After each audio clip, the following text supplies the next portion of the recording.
There is a story older than time itself, a tale whispered on the winds, sung by poets, and etched in the hearts of every lover. It's a story of beauty, passion, and longing, a story told by the gods themselves, through their daughters, who ruled over the very essence of love. These goddesses shaped how we see beauty, how we fall in love, and how we give ourselves to another. From the dawn of civilization, they were there, the goddesses who embodied love and all that comes with it. And at the center of them all, standing like a beacon, was Aphrodite. Her name echoes through the ages. Aphrodite, the Greek goddess of love, born from the sea foam, came into the world as a vision of breathtaking beauty. It was said that as she emerged from the depths of the ocean, waves parted in awe, and even the sun seemed to shine brighter, as if the earth had never seen such a sight. Her beauty was not just skin deep, it was a radiant force, something beyond human comprehension, a symbol of perfection and desire. She was everything we long for, pure, untouchable, yet deeply human in the desires she stirred. In that moment, when she was born from the sea, the world could no longer ignore the primal power of attraction, of love. It was as if the universe itself understood, love is not just a feeling. It is a force, an energy that shapes the very fabric of life. Her presence was the spark for every love story that would ever be told, every longing heart, every stolen kiss. To look at her was to be consumed by the idea of love, of romance, and beauty. But Aphrodite was not just a goddess of beauty, she was the goddess of fertility, too. The earth itself seemed to bloom in her wake. Fields flourished, flowers bloomed, and the world came alive with the promise of new beginnings. Aphrodite was a goddess who knew the power of love, but also its pain. She felt the joy of new relationships, but she also wept over the heartbreak and jealousy that love could bring. Her life was filled with drama, passion, and twists that rivaled any romance of the mortal world. Her most famous myth is the story of her love for Ares, the god of war. Together, they formed an impossible pair, the beauty of love with the destruction of war, a symbol of how love, in its purest form, can be both tender and destructive. Her powers weren't limited to romantic love alone. Aphrodite's influence was all-encompassing, touching the hearts of both gods and mortals alike. No one was safe from her spell, not even the great Zeus, who himself fell victim to her charms. In myth after myth, Aphrodite moved through the hearts of men and gods, weaving a tapestry of affection, desire, and betrayal. She represented everything that we crave in love, the intense longing, the heartache, the ecstasy, and the surrender to another soul.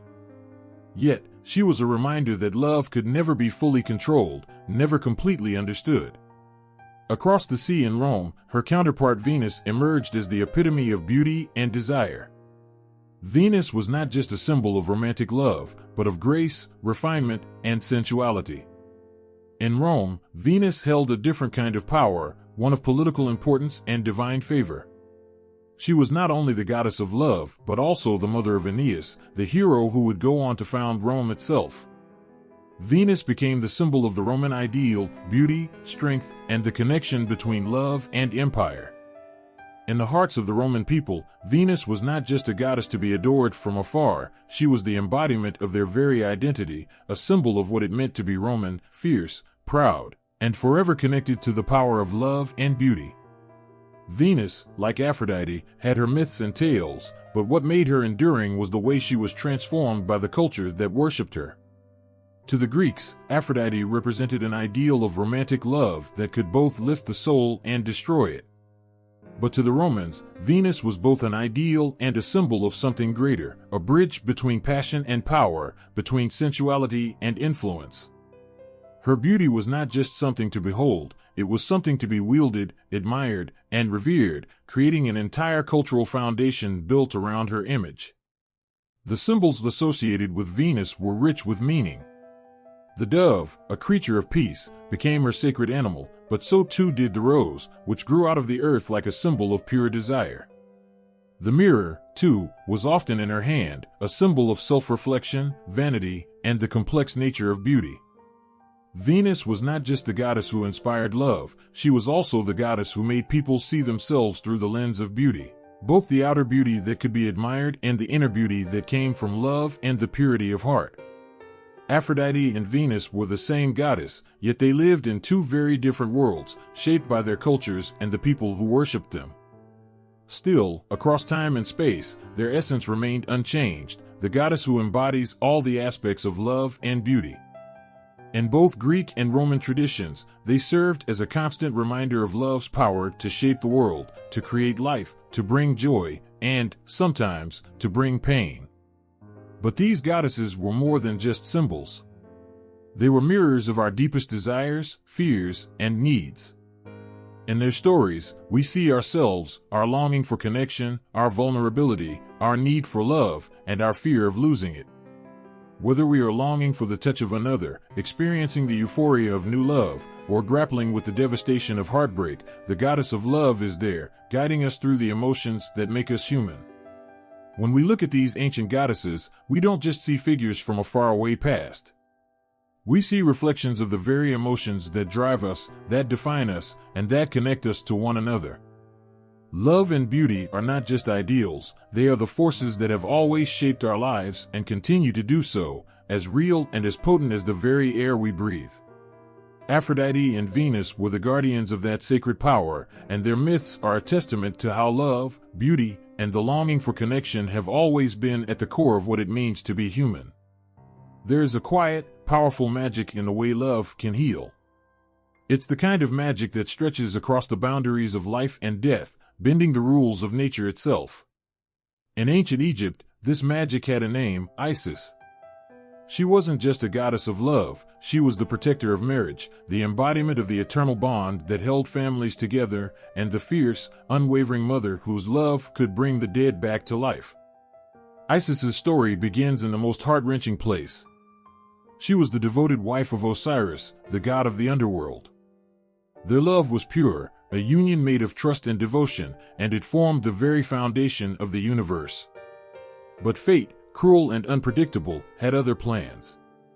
Osiris was betrayed by his own brother, Set, who trapped him in a coffin and cast it into the Nile. The coffin was carried away, and Osiris was lost forever. The love Isis had for her husband was so deep, so consuming, that it could not be extinguished by death. She searched, tirelessly, through every corner of the earth, calling out his name, her heart shattering with each passing day.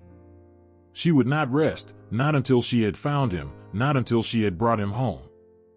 Her search for Osiris took her across the lands, and when she finally found his body, the pain of loss almost swallowed her whole. But Isis was not one to be defeated, not by death, not by grief. Her love for Osiris became her strength.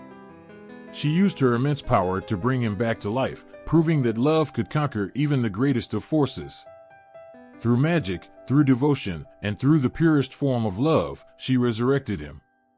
In this moment, Isis became not just a goddess of love, but the very symbol of resurrection, of hope, and of the unbreakable ties that bind souls together.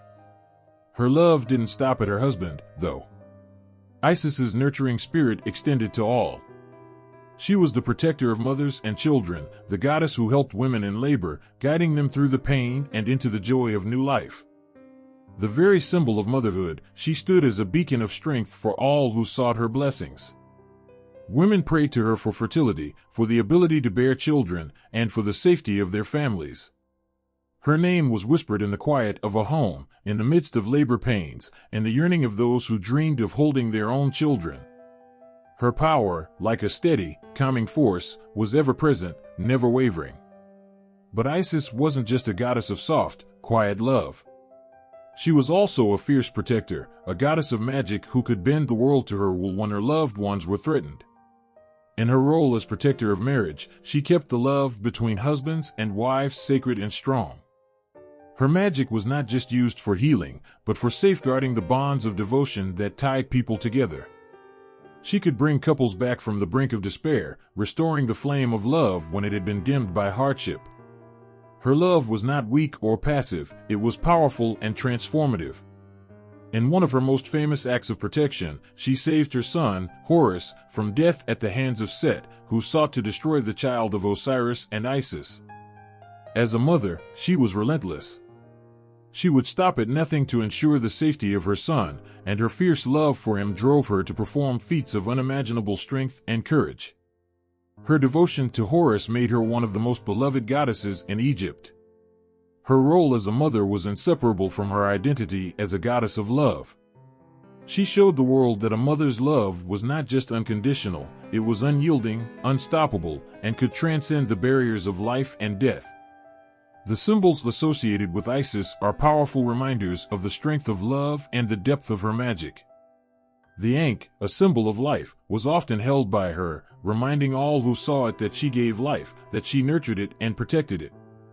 The throne, another symbol tied to her, spoke to her role as the queen of the gods, the ruler who governed the cycles of life, death, and rebirth. The cow horns that framed her head, often crowned by a sun disk, were symbols of her nurturing, maternal nature, strong yet gentle, capable of giving life and taking it away.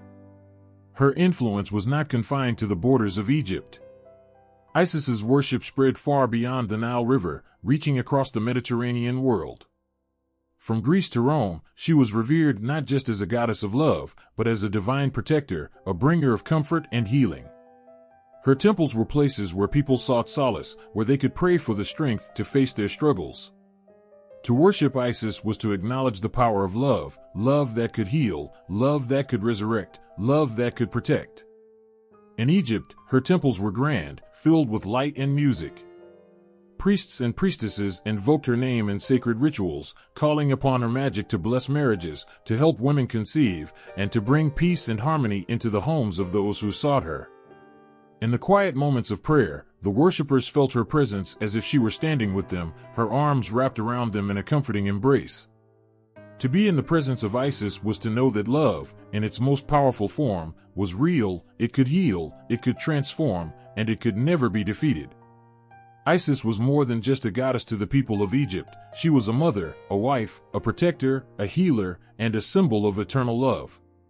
She became a part of the very fabric of life, woven into the hearts of all who knew her story. Even in the darkest of times, when the world seemed too cruel, too harsh, the memory of her love lived on. Her love was a reminder that no matter the struggle, no matter the heartbreak, there was always hope. And that, in the end, love, true love, could bring everything back to life. There is a magic in the air when music plays, a softness in the heart when beauty surrounds you, and a sense of peace when joy fills the soul. In ancient Egypt, these gifts were not merely chance, they were the domain of a goddess, Hathor. She was the embodiment of everything that made life worth living: love, beauty, music, and the tender comfort of motherhood. Hathor's presence was as nurturing as it was radiant, a balm for weary hearts and a source of untold joy. In a world where the harsh desert winds blew and the Nile's floods could either bless or destroy, Hathor was the lifeline that brought balance. She was the gentle warmth that kissed your skin under the sun, the melody that drifted on the wind, the laughter shared between friends. Hathor was the goddess of happiness, the one who could transform any moment into something joyful, something beautiful. She made people smile when life was hard, and when the world seemed dull, she filled it with color and sound. Her name alone, Hathor, meant House of Horus, but for the people, she was the house of all that was good in the world. As a goddess of love, her affection for humankind was immeasurable, spreading her warmth over the land like the sun itself. She was more than just a deity of romance. Hathor was also a goddess of beauty, guiding both physical and inner radiance. When people sought to be their best, to find that perfect balance between grace and strength, it was Hathor they turned to for inspiration. But Hathor was also a goddess of music. Her connection to this divine art form was something beyond just sound, she was the source of it. The Egyptians believed that music flowed directly from Hathor's spirit. The sweet melodies of the lyre, the vibrant rhythms of the drum, and the harmonious chords of the harp all came from her sacred energy. Music, in her honor, could elevate the spirit, heal a broken heart, and soothe troubled minds. When the festivals dedicated to Hathor began, the air filled with the sound of joyous music, as her followers poured out their hearts in song and dance, giving thanks for the pleasures of life. She wasn't just the goddess of joy and music, Hathor was a protector of love, too. Her tenderness and care for the hearts of mortals knew no bounds. She was seen as the one who ensured marriages were full of happiness and lasting devotion. Her love wasn't just passionate, it was kind, supportive, and enduring. In the warmth of her embrace, people found peace, whether they were lovers or friends, whether they sought the love of a partner or the affection of a family. Yet, for all her beauty and grace, Hathor was also deeply connected to fertility and motherhood. She was often depicted as a nurturing mother, feeding her child with the milk of life, providing care, compassion, and protection. Hathor's maternal side was revered in the most intimate way by those who longed for children or sought her blessings to help their families grow. She was the guardian of both the young and the old, watching over those who needed comfort and care. Her love could heal broken bodies and broken hearts alike. In her arms, everything was made whole again. The cow, her sacred animal, became one of the most powerful symbols of her power. Hathor's form was often shown with the horns of a cow, a symbol of fertility, nourishment, and maternal love. The cow, which in ancient Egypt was revered for its ability to provide sustenance, became the perfect representation of Hathor's nurturing side. The sun disk that often crowned her head symbolized her connection to Ra, the sun god, and the life-giving energy that both Hathor and the sun shared. Like the sun, she brought life, warmth, and light to the world. Her horns and the sun disk together created an image of a goddess who could both give and protect life, nourishing the earth with her presence. Hathor was not just a figure to be admired from afar. The Egyptians honored her with grand festivals and rituals, where her power was not only felt but celebrated. The Feast of Hathor, for example, was a lively and colorful event, where music, dancing, and feasts filled the streets. The people would gather in temples dedicated to Hathor, offering gifts of food and drink, and expressing their gratitude for the joy and beauty she brought into their lives. During these festivals, the music was particularly important. Hymns were sung in her honor, instruments played, and people danced in the streets, all to invoke her blessings. The very air seemed to hum with the energy of Hathor's love and care. Her temples were places of vibrant worship, where people would come not just for blessings, but for healing. Her priests and priestesses carried her spirit into every corner of Egypt, ensuring that her love, music, and beauty touched everyone. In these spaces, people could relax and rest, knowing that they were cared for by a goddess who understood the human need for joy and love. Hathor's temple at Dendera, one of her most famous places of worship, was said to be filled with music and light. It was a sanctuary, a place where the soul could breathe easy, where the heart could feel safe. People looked to Hathor during difficult times, as she was not just a goddess of pleasure but also a goddess of healing. Her love was able to soothe, to mend what had been broken, to bring joy back into lives that had been marred by hardship or loss. Her music, her beauty, and her presence could wash away sorrow, leaving only peace. Hathor, the goddess who personified the very essence of life's sweetest moments, was also the one who could restore hope when it had been lost. In her love, there was no room for fear, only for a profound sense of peace, the kind that comes from knowing you are not alone. Her influence was far-reaching, and even when the ancient Egyptians passed into history, the spirit of Hathor lived on. She was not just a figure in the past, she was a timeless reminder of all that is good in the world. Her power was a promise that no matter how hard life may get, there will always be beauty, there will always be music, and there will always be love. Hathor's love was the kind that never fades, and her influence never wanes. It lingers in the sound of laughter, in the melodies we sing, in the tenderness we give and receive. She lives in the joy we share with others and in the beauty that fills our lives. Hathor's legacy is one of love's ability to transform the world, one heart at a time. In the glow of countless lamps, when the darkness of night is swept away by the warmth of light, the goddess Lakshmi is always present, her smile radiant, her hands overflowing with blessings. She is the embodiment of beauty, prosperity, and love, an eternal source of grace that touches everything she touches. Her presence is a promise that no matter the hardships of the world, there is always hope, always abundance, and always the possibility of new beginnings. Lakshmi's name is whispered on the lips of millions across India, invoked during moments of need and celebration alike. She is the goddess who can turn the tide, who can transform a life marked by struggle into one of peace and wealth. Yet her gifts are not only of material wealth. She is a goddess of inner beauty as well, of love that binds people together in harmony and joy. In a world that often feels divided by pain and longing, Lakshmi offers a vision of unity, of fullness, of a life rich with the blessings of kindness, prosperity, and love. Her role in the Hindu pantheon is far-reaching and profound. As the consort of Vishnu, the preserver of the universe, she holds the balance of life in her hands. Her presence on earth, in the homes of devotees, signifies the eternal connection between divine love and human existence. Without her, the world would lack both beauty and balance, for Lakshmi is not just the goddess of wealth, but of all things that sustain the good and the pure. Her love flows freely, just as the rivers of India nourish the land and give life to its people. The stories of Lakshmi, told and retold in ancient texts like the Mahabharata and Ramayana, bring her qualities to life in vivid, unforgettable ways. In the Mahabharata, she is seen as a beacon of hope in the midst of war and destruction, a goddess whose grace helps those who are devoted to her rise above the suffering they face. Her blessings are not just about material wealth, but also about the wealth of the heart, the courage to carry on when all seems lost.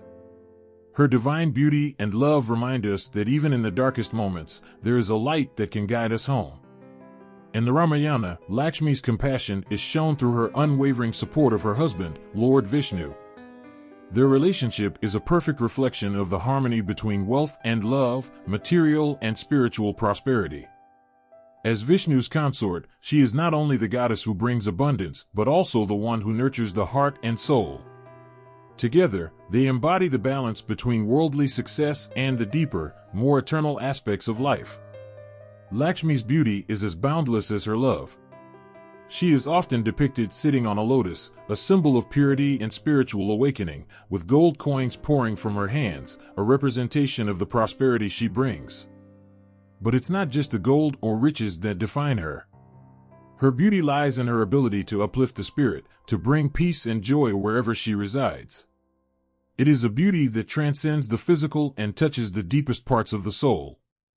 Her face, always serene and filled with love, speaks of a beauty that is pure and untouched by the worries of the world. Her iconography tells a story of abundance, harmony, and grace. Lakshmi is often shown with 4 arms, symbolizing the 4 main goals of human life: dharma, duty; artha, prosperity; kama, pleasures; and moksha, liberation. She holds lotus flowers in 2 of her hands, symbolizing purity and spiritual awakening. The lotus is a reminder that, no matter how murky the waters of life may seem, we all have the potential to rise above, to bloom into our truest, most beautiful selves. In her other 2 hands, she holds gold coins, an everlasting symbol of the wealth she bestows upon her devotees, not just of money, but of the wealth that comes from living a life filled with love, happiness, and contentment. Her symbolic presence is not just found in temples or texts. It is felt in the hearts of those who revere her, especially during the sacred festival of Diwali. As the festival of lights, Diwali celebrates the triumph of good over evil, of light over darkness. Lakshmi is central to this celebration, for she is the goddess who blesses devotees with the light of wealth and wisdom. During Diwali, homes are cleaned, decorated, and illuminated with thousands of tiny lamps to welcome Lakshmi into their lives. It is said that she enters the homes of those who are pure in heart and who honor her with love and reverence. On this night, her blessings are showered upon her devotees, bringing not just material wealth, but also the wealth of love, peace, and harmony. The ritual of lighting lamps and offering prayers to Lakshmi during Diwali is a moment of deep connection between the earthly and the divine. As the flames flicker and dance in the night, they symbolize the presence of Lakshmi, goddess of beauty, of love, and of all things prosperous. The joy in the air is palpable. The laughter of families and friends gathering together is a reflection of the harmony she brings. Diwali, in its essence, is the celebration of her love, the love that fills every home with hope and renewal. It is in the lighting of the lamps, the offerings of sweets, and the prayers whispered in devotion that her presence is felt most deeply. Her blessings, too, go beyond the material. Lakshmi is not a goddess of empty riches, she is a goddess whose wealth comes from the heart. Those who pray to her are not merely asking for financial gain, they are seeking harmony in their relationships, peace in their minds, and love in their lives. Her gifts transcend the surface, reaching into the depths of the soul, filling it with the kind of abundance that money cannot buy. To receive Lakshmi's blessings is to experience a life enriched with everything that truly matters: love, compassion, beauty, and fulfillment. She teaches that wealth is not just the gold in one's hands, but the happiness in one's heart, the strength of one's character, and the love shared between people. Her love is the kind that builds communities, that creates families, and that binds all things together in a deep, unbreakable unity. In every prayer, in every festival, in every moment of gratitude, Lakshmi's love and beauty are ever present. She is the goddess who holds within her the promise of a better tomorrow, a promise that, with love, anything is possible. Her presence is a reminder that in the darkest of times, beauty, love, and prosperity are always within reach. She stood in the glow of the moonlight, a soft breeze lifting the edges of her silken robes, her face serene but radiating an undeniable power. Parvati, the goddess of love, beauty, and devotion, was more than a vision of grace. She was a force that could move mountains, a heart that could heal worlds. Her love was a quiet storm, gentle yet unyielding, deep yet expansive, filling every corner of the cosmos with warmth and care. Parvati's story is one of transformation, of love's ability to change not only the hearts of others, but to reshape the very essence of being. Before she became the goddess known for her nurturing presence, she was Kali, a fierce and untamed force of destruction. The darkness in her eyes and the power in her movements spoke of a strength that could not be challenged. But love had a way of softening the fiercest hearts, and in Parvati's case, it was Shiva's love that brought her from the depths of her power into the fullness of her divine femininity. Her marriage to Shiva was not just a union of two deities, it was the coming together of complementary forces. Shiva, the meditative ascetic, and Parvati, the loving and nurturing goddess, were two halves of a greater whole.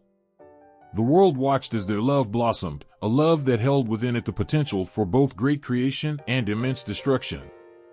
Their love story is one of devotion that knows no bounds. It was through her dedication, her patience, and her unwavering love that Parvati won the heart of Shiva, who had once withdrawn from the world. Their connection was not based on mere attraction, but on a profound understanding of each other's soul. It was a reminder that love, when it is pure and true, has the power to heal, transform, and elevate. Parvati's beauty was not just skin deep. It was in the way she moved, the way she cared for those around her, the way she balanced the forces of the universe with a smile.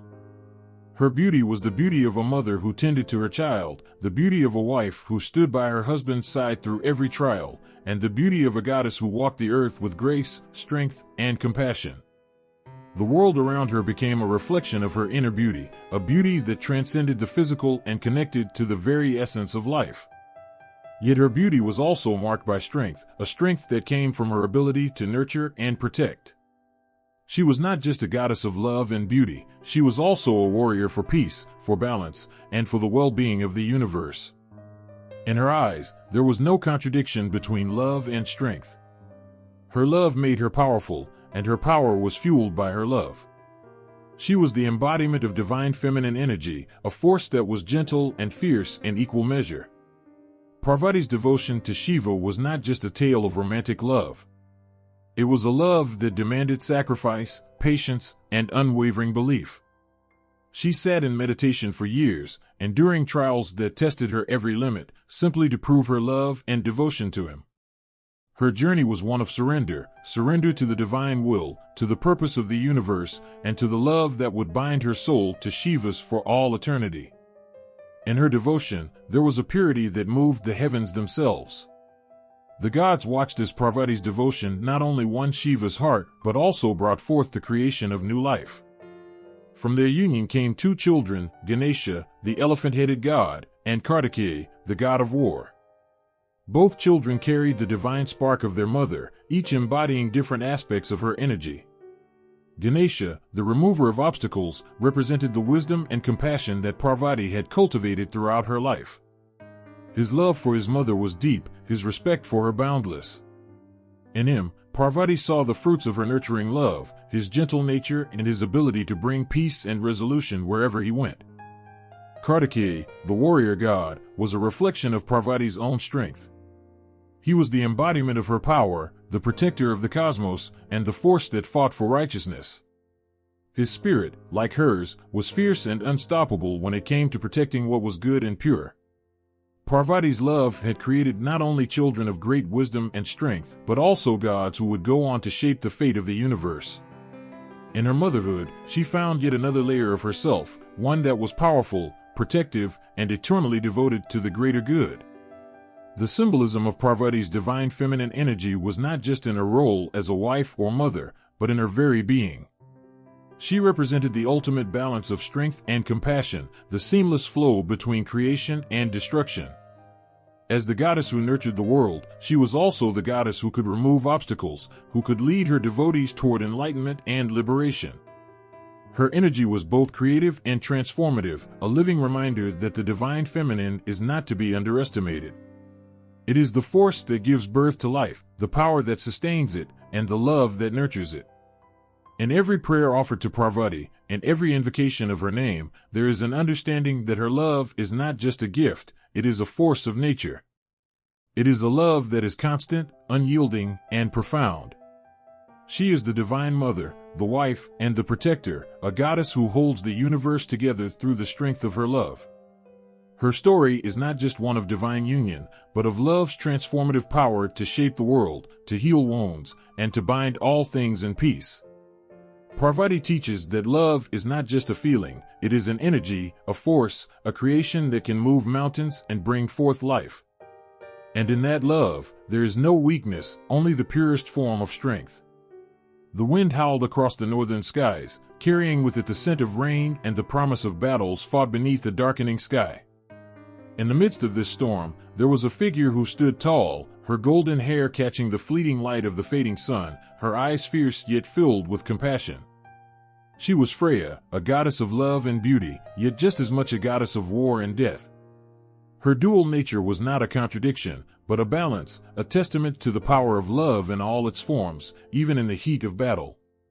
Freya's existence was a reminder that love is not always soft or gentle, it can be fierce, protective, and unyielding. She was both a symbol of nurturing care and a warrior who could crush her enemies without hesitation. She was a goddess who could inspire passion in the hearts of lovers, yet also strike fear into the hearts of her enemies, sending them to the halls of Valhalla where they would be honored for their courage in battle. Her beauty was not simply the kind that captivated those around her, it was a strength, a power that radiated from her very being. But Freya's story did not stop with love and war. It was also about freedom and independence. Unlike many other goddesses, she was not content to stay in the background. She led the Valkyries, the fierce women who chose which warriors would live and which would die, guiding them into the afterlife with honor. She was a leader, a protector of warriors, and a queen in her own right. Her chariot, pulled by two giant cats, symbolized both her sensuality and her independence. The sight of her chariot racing across the skies was enough to inspire awe in anyone who witnessed it. Her cats were a rare and unusual sight, but they were just as fierce as she was. In Norse mythology, Freya was more than a goddess of love, she was a goddess of transformation. Love was not just about romance, it was about the strength to endure, to fight for what was right, and to protect the ones you loved with everything you had. She understood that love wasn't only found in sweet words or soft embraces, it could be found in the heat of battle, in the protection of what mattered most, and in the sacrifice one made for others. She was both a mother and a warrior, a lover and a fighter, and in every role, she showed that love and strength were intertwined. One of the most famous stories about Freya involves the necklace Brisingamen, a symbol of her beauty and power. The necklace was said to be so beautiful that it could make the stars themselves seem dim in comparison. It was not just a piece of jewelry, but a token of Freya's incredible power and sensuality. The necklace was a symbol of her independence, too, for she had earned it through her own strength and will. She had traded a night of passion with 4 dwarfs in exchange for it, a bold and fearless move that only a goddess of her caliber could make. This act, while often seen as controversial, reflected the Norse view of love as something to be claimed and fought for, not just passively received. For Freya, love was something she could take on her own terms, without shame or hesitation. Her relationship with the gods and her role in the divine world reflected this same balance of love and power. Freya was married to Ar, the god of madness and poetry, but their relationship was complicated. When Ar went missing, Freya searched for him relentlessly, even shedding tears of gold. Her love for him was deep and unshakable, yet she never allowed herself to be entirely defined by him. Freya's devotion to him was a reflection of her strength, her willingness to fight for love, but also her ability to carry on despite the pain of loss. She did not need to rely on anyone for her power; she was a force in her own right. Yet, her ability to love and her power in battle were not separate from one another. They were entwined, just as they are in life. In Norse mythology, love and war were not opposites, but rather two sides of the same coin. Freya embodied this truth in every aspect of her being. She could lead the Valkyries in battle, deciding which warriors would live and which would die, all while holding the love for her people in her heart. She was a goddess who showed that true power came from the ability to love fiercely, to fight for those you cherished, and to endure through pain and hardship with grace. Her dual nature also reflected the harsh realities of life in the Viking Age, where survival depended on both love and war. The men and women of the Norse world knew that love was not always easy, and that sometimes it came at a cost. Freya, as the goddess who ruled both love and war, was a symbol of this harsh truth. She was both a nurturer and a destroyer, a creator and a destroyer. Love and loss, passion and battle, creation and destruction, these forces were all interwoven in the lives of the Vikings, and in the figure of Freya, they were brought to life. To the Norse, Freya was a goddess who transcended the usual roles of femininity. She was not just a mother or wife; she was a leader, a fighter, and a queen in her own right. She was a goddess who embraced all aspects of life, understanding that love, beauty, and war were not separate, but part of the same divine cycle.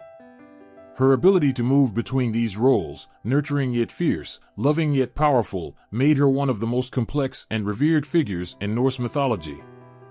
In every story told about her, Freya's love and beauty were not just about the traditional, soft qualities we often associate with those words.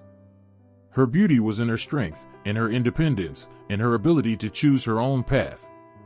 Her love was a love that demanded respect and strength, a love that could survive even the most difficult battles. Freya was not just a goddess to be admired from afar. She was a goddess to be understood, to be revered for her power, her courage, and her ability to embody the full spectrum of what it means to be both a lover and a warrior. In her, the Norse found a goddess who showed them that love, in its most pure and powerful form, could be as fierce as it was beautiful. There was a time when the mountains themselves seemed to hum with the pulse of the earth, when the wild winds carried with them the scent of flowers and the promise of renewal. In the heart of Anatolia, among the people of Phrygia, a goddess was worshipped whose very presence was said to stir the soil into bloom and bring new life to barren lands. She was Cybele, the Great Mother, an early form of love, beauty, and fertility, whose influence would ripple through the centuries, finding its way into the very heart of Mediterranean culture. Long before Aphrodite's name was whispered across the shores of Greece, there was Cybele, her essence pulsing through the earth, shaping the divine feminine in ways that would transcend time. Cybele's power was not the gentle sway of a maiden in bloom, but the raw, untamed force of nature itself, wild, fertile, and unstoppable. She was the mother of all, her love fierce and unyielding, her beauty not in softness, but in the strength that surged through the earth's veins. To the people of Phrygia, she was the earth's heartbeat, the goddess who governed the cycles of life, death, and rebirth. Her love was not simply a nurturing affection, it was a life-giving force that demanded reverence and devotion. The land flourished under her gaze, and the animals thrived in her embrace.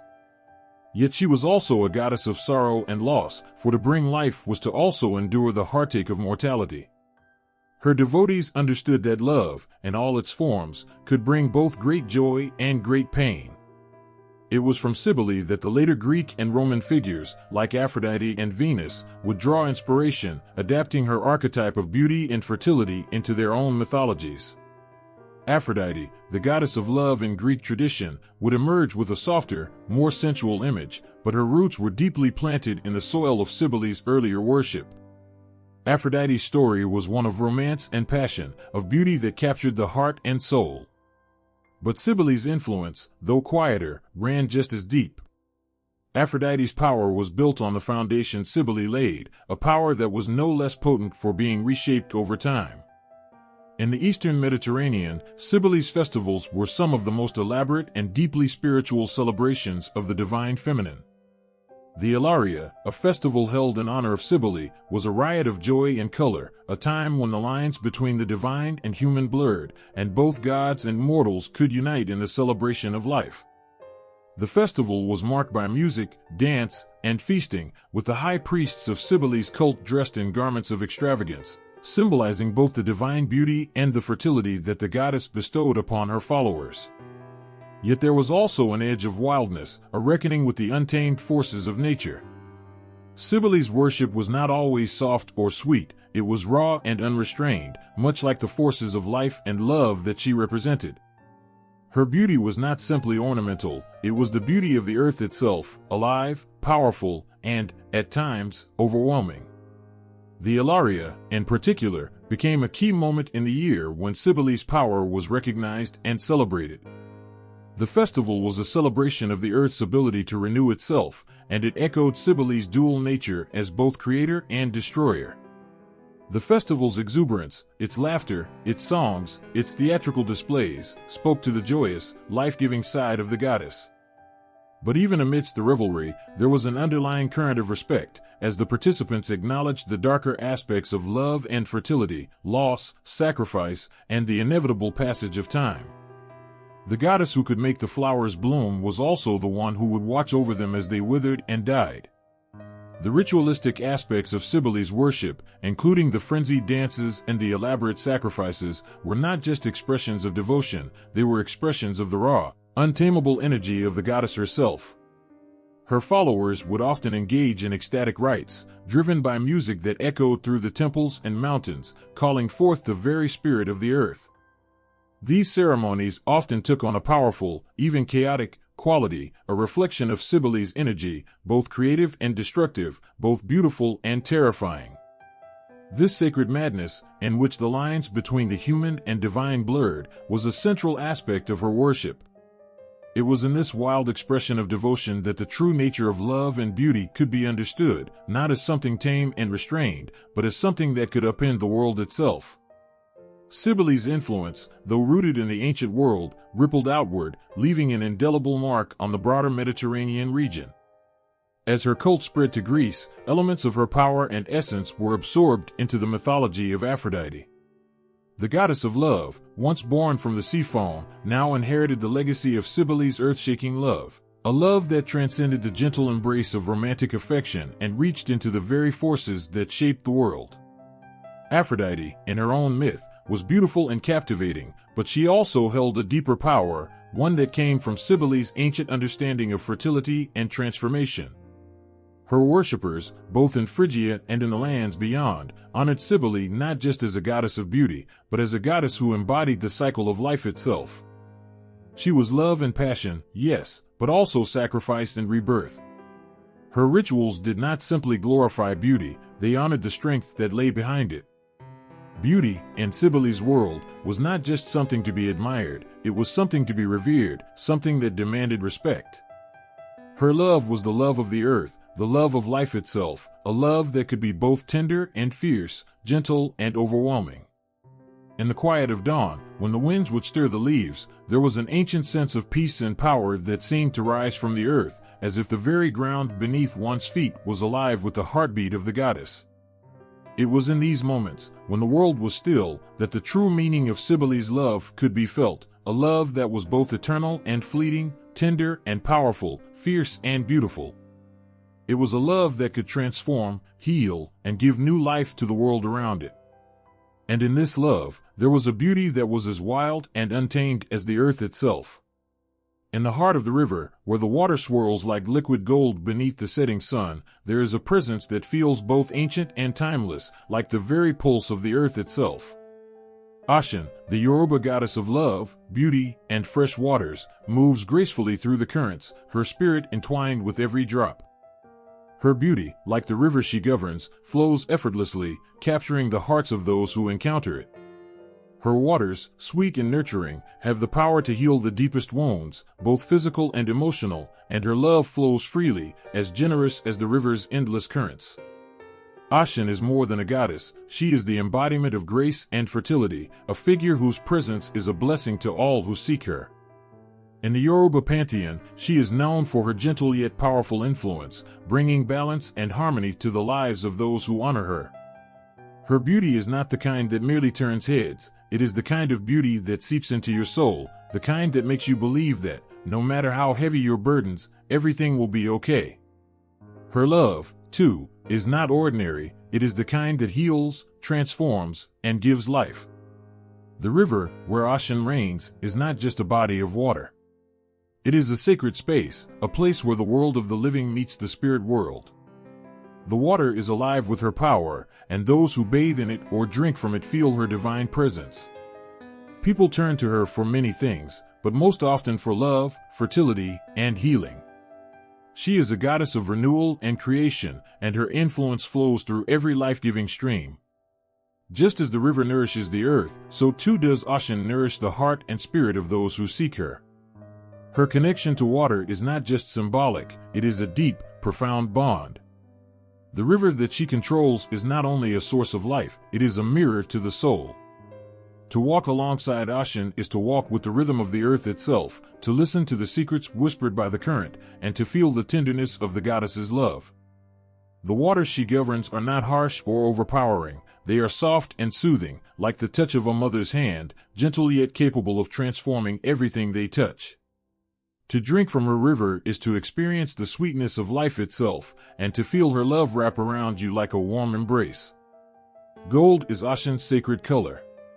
It symbolizes the richness of her spirit, the abundance of life, and the beauty that she bestows upon all who seek her favor. It is said that her skin shines with the luster of gold, a reflection of her inner radiance. Her love is a treasure, rare and precious, but freely given to all who ask for it. Alongside gold, honey is another symbol of Ashen. It represents her sweetness, her nurturing nature, and her ability to heal. Honey, like her love, is both soothing and restorative, bringing comfort to those who are in pain. It is said that when Ashen is near, the world smells of honey and gold, as if the very air is infused with her magic. Her role as a mother is as vital as her role as a goddess of love. Ashen is the ultimate nurturer, the protector of children, and the goddess who blesses women with fertility. To those who long for children, she is a figure of hope, offering her blessing to those who ask. To mothers, she is a guide, showing them the power of unconditional love, and reminding them of the deep strength that lies in their hearts. Her motherly love is both gentle and fierce, a perfect balance of tenderness and strength. Ashen's love is a love that gives life, nurtures growth, and brings healing to the wounded soul. Her touch, like the gentle caress of a river, is soft yet profound, leaving an indelible mark on those she encounters. The Yoruba people, and those in the Americas who have carried her worship across the oceans, honor Ashen with rituals and celebrations that reflect her beauty and her power. One of the most important of these celebrations is the Ashen Festival, which takes place each year in the city of Osogbo, Nigeria. Pilgrims travel from far and wide, bringing offerings of honey, gold, and fruit to honor their beloved goddess. The air is filled with the sound of music, the rhythm of drums echoing through the streets as people dance in her honor. The river, which winds its way through Osogbo, is the center of the celebration, its waters believed to carry Ashen's spirit. Those who participate in the festival offer their prayers, seeking blessings from the goddess of love and fertility. They bathe in the river's waters, seeking healing and renewal, and they give thanks for the abundance that Ashen has brought into their lives. The festival is not just a time for celebration, it is a time for deep connection with the divine. It is a reminder that Ashen's love is not limited by time or place. Her waters flow through every part of the world, nourishing the land and the hearts of those who honor her. To be in the presence of Ashen, even through the sacred rituals that have been passed down through generations, is to feel the embrace of the goddess herself, a feeling that is as powerful as it is comforting. Ashen's influence extends beyond the Yoruba people and their traditions. As African slaves were taken to the Americas, they carried her worship with them, adapting her rituals and honoring her in their new homes. In the Americas, Ashen is honored in various ways, especially within the African diasporic religions such as Santeria, Candomblé, and Vodou. Her presence is felt in the rhythms of the drums, in the songs sung in her honor, and in the offerings of honey and gold placed at her altars. Her spirit, ever present, transcends borders and continues to touch the lives of those who seek her love.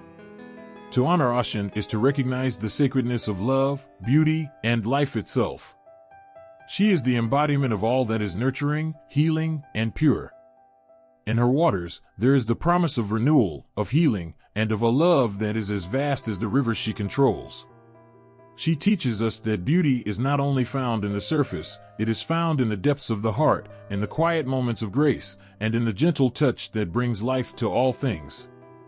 Ashen is the river that runs through us all, a reminder that love is both the source and the destination, and that in her waters, we are all held, cherished, and healed.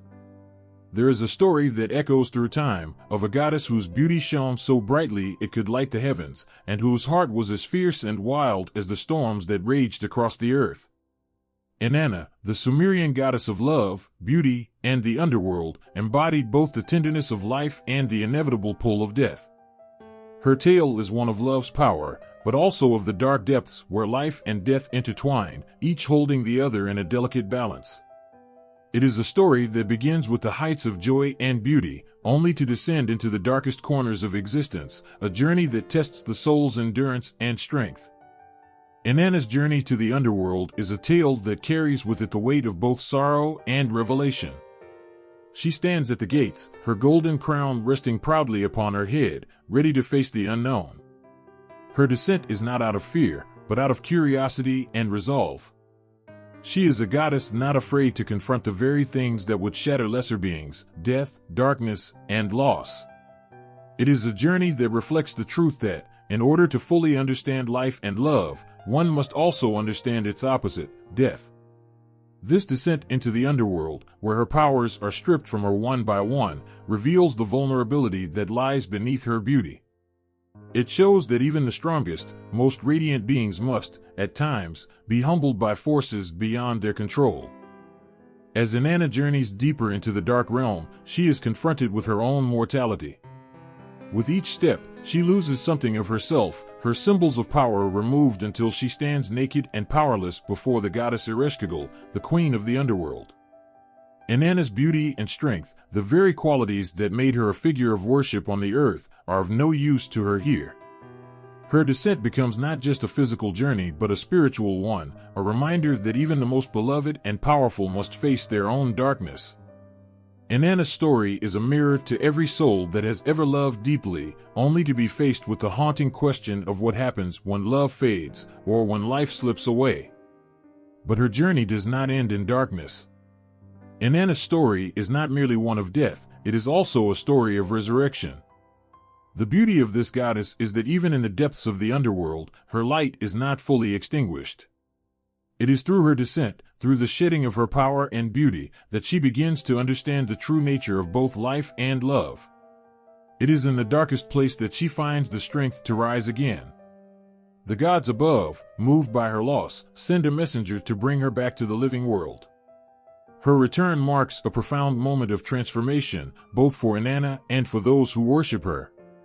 She rises, not just as the beautiful and powerful goddess she once was, but as a symbol of resilience, of rebirth, and of the understanding that love and life are inextricably tied to loss and death. Inanna's descent into the underworld is one of the most powerful myths to emerge from the ancient world. Her journey reflects a truth that is difficult to face, that even in our most powerful moments, we are all vulnerable to forces beyond our control. Yet, it is also a story of hope, a reminder that even in the depths of despair, there is the potential for renewal and resurrection. Inanna is a goddess whose complexity transcends the traditional roles of love and beauty. She is not merely a passive figure of desire or romance, she is a force that challenges the very foundation of what it means to be human. Love, in her world, is not simple, it is multifaceted, powerful, and capable of bringing both creation and destruction. Her archetype, this combination of beauty, power, and wisdom, would go on to influence later goddesses, such as Aphrodite and Venus. The goddess of love and beauty in Greek and Roman mythology owes much of her form to Inanna. But where Aphrodite's beauty is often linked to the pursuit of pleasure and the harmony of the physical world, Inanna's beauty is tied to a far deeper, more complicated understanding of love. Her story teaches that love, while radiant and life-giving, is also dark and painful. Love can strip you bare, leave you vulnerable, and challenge you in ways you could never anticipate. But, just as Inanna rose from the underworld, so too can love rise again after it has been tested by hardship. Inanna's myth is not one of simple beauty or romance. It is a story that carries a much deeper weight, one that resonates with all who have loved, lost, and struggled to find their way back. She is a goddess of paradox, both radiant and tragic, tender and fierce. Inanna's love is not just a fleeting affection or the pursuit of pleasure, it is a profound, all-encompassing force that carries with it both joy and sorrow. Her power does not lie in her perfection, but in her ability to endure, to face death, and to rise again. And, in that rise, she becomes more than just a goddess, she becomes a symbol of the human spirit, resilient and capable of finding light even in the deepest darkness. Inanna's influence can be seen in many cultures that followed her. Her presence in the ancient world speaks of a love that is not bound by time or place, but rather is universal, transcendent, and timeless. The myths of Inanna, in all their complexity and depth, reflect a profound truth. Love and beauty are not mere ideals or superficial qualities, but are forces that shape the very fabric of existence. Through her, we are reminded that love is not just a gift to be cherished in the light, it is also something to be found and nurtured in the shadows, where its true power is revealed. Her story lives on, in the hearts of those who seek to understand the full depth of love, and all its beauty, complexity, and sorrow. Inanna's journey is a testament to the enduring power of love, the capacity for resurrection, and the belief that even in the darkest moments, there is always the possibility for light to shine through. The sky was dark, suffocating in its absence of light. The world had lost its guiding star, its source of warmth and life. The earth trembled in silence, waiting, aching for the return of the sun. Amaterasu, the radiant sun goddess, was hiding. She had withdrawn into a cave, leaving everything in shadow. The fields withered, the rivers ran dry, and the people cried out in despair. The world without her light was a place of emptiness, a place where beauty and life seemed to fade into oblivion. Amaterasu's absence was not born of mere sorrow, but of a deep, unfathomable hurt. She had been hurt by the actions of her brother, the storm god Susanoo, whose reckless behavior had driven her to the depths of darkness. In her retreat, she withdrew not just from the world, but from herself, her essence of light and love extinguished. It was a moment of grief, a moment where the balance of the world seemed to hang by the thinnest of threads. But even in that darkness, there was still hope. The gods, desperate to bring Amaterasu back, knew that only her return could restore balance to the world. They gathered around the cave, their hearts heavy with the weight of their task, and they began to perform a ritual. The laughter of the gods filled the air, light and joyful, as they began to dance and sing. A mirror was placed before the cave, catching the first glimmer of light, and slowly, as if unsure of herself, Amaterasu peered out from her hiding place. It was a simple moment, yet it held the promise of all things bright and beautiful in the world. As she stepped into the light, the world began to breathe again. The sun, her light, returned to the sky. The flowers bloomed, the rivers flowed, and warmth spread across the earth once more. Amaterasu's return wasn't just the return of sunlight, it was the restoration of life, the restoration of beauty, and the delicate balance between the forces of light and dark. Her myth is one of beauty, but not just the beauty of her radiant face or her shining, golden presence. It is the beauty of life itself, of hope, of renewal, of the ever-persistent drive to restore what has been broken.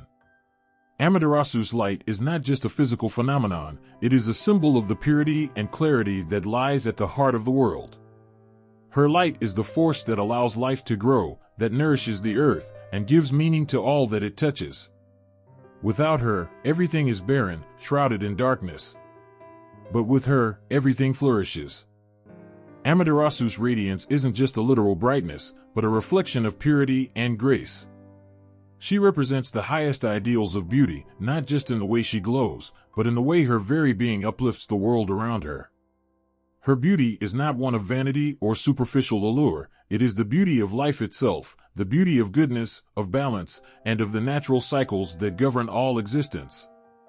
She embodies the gentle power of light, the kind of power that doesn't overwhelm or dominate, but instead nurtures and guides. She is more than a goddess of light, she is a symbol of the soul's capacity for renewal. Her myth echoes the cycles of nature, the way day always follows night, how the warmth of the sun will always rise again after the darkest of nights. Her descent into the cave, her grief, and her emergence reflect the human experience, the way we sometimes retreat into darkness when hurt, but how, eventually, we find the strength to step back into the light. Amaterasu's return reminds us that even in the darkest moments, there is always the possibility of a new beginning. Her role in the myth of the Japanese imperial family only strengthens her significance. She is not merely a goddess of the heavens, she is a direct ancestor of the imperial family, a living thread that connects the divine with the mortal world. The emperors of Japan are said to be her descendants, carrying with them the purity and light of their divine lineage. Amaterasu's legacy is not just one of spiritual power, it is deeply woven into the very fabric of the country, influencing its people, its culture, and its identity. Through her, the Japanese people find a sense of connection to the divine, a connection that extends beyond the heavens and into the very earth they walk upon. Her beauty is reflected not just in her physical form, but in the strength and vitality of the nation she helps to guide. Amaterasu's light touches everything, from the smallest blade of grass to the tallest mountain, from the humblest person to the highest ruler. She is the embodiment of life itself, and through her, the world is given purpose and meaning. As her rays break through the clouds, as the world is bathed in her warmth, there is an understanding that beauty is not something separate from life, it is life itself. It is the heartbeat of nature, the quiet unfolding of a new day, the unfurling petals of a flower, the first breath of a newborn. Beauty is found in the most unexpected places, in the simple moments, and it is Amaterasu who reminds us of that. When the darkness fell, when the world lost its light, the people of Japan felt the depth of that loss. But when Amaterasu emerged from the cave, they knew, no matter how deep the night, no matter how profound the loss, the light would always return. Her story is a testament to the enduring power of hope, to the belief that beauty and light are never truly gone.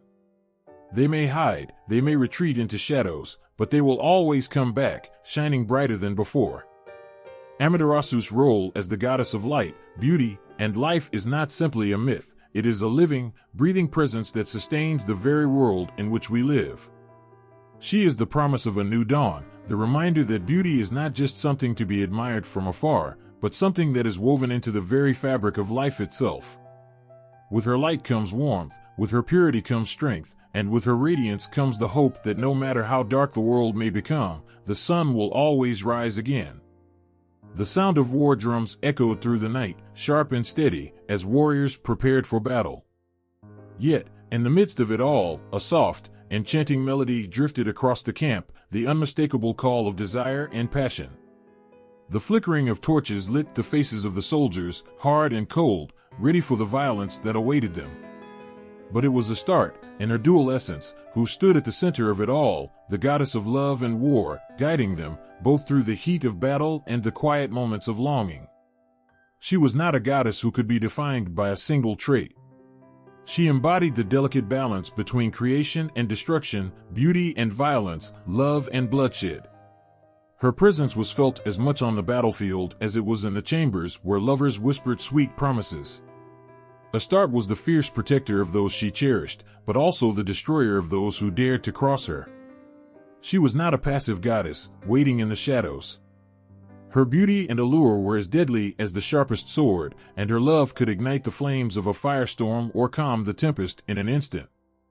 To the people of the ancient Canaanite and Phoenician cultures, Astarte was the one who held the power of both life and death, of fertility and destruction. She was revered in temples where offerings of incense and fruit were left at her feet, each one a tribute to her merciful and vengeful nature. She was seen as a force of creation, nurturing crops and families, blessing them with the fruits of her fertility.